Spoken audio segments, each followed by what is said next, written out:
Hi అండి. మొన్న పచ్చడి పెట్టాను కదా, ఈరోజుకి 2 రోజులు అయింది. ఇప్పుడు తిరగలుపుతానండి. తిరగలిపేసి మరి వేరే దాంట్లో వేసుకోవచ్చు. శుభ్రంగా ఉన్న దాంట్లో వేసుకోవాలి. ఇలా తిరగలిపేసుకుని శుభ్రంగాను చూసారు ఎంత బాగా వచ్చిందో. ఊటతోటి ఉందండి. మన కూర ఎలాగ వండుకుంటామో అలాగ వచ్చింది.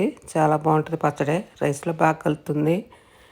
ఇలా కలిపేసుకొని శుభ్రంగా ఉన్న సీసా కానీ ఏదైనా బౌల్ కానీ శుభ్రంగా ఉన్న దాంట్లో వేసుకోవాలి.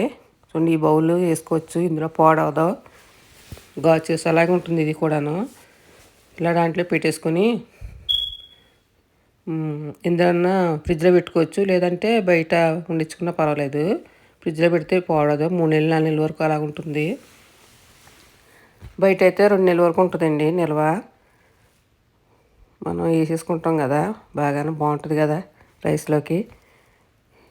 వీడియోలో ఎలా పెట్టానంటే చిన్న వీడియోలో పెట్టాను ఇలాగా, అదే విధంగా పెద్ద వీడియోలో పెట్టాను. దీనికి ఏం కావాలన్నదని పెద్ద వీడియోలో చూడండి.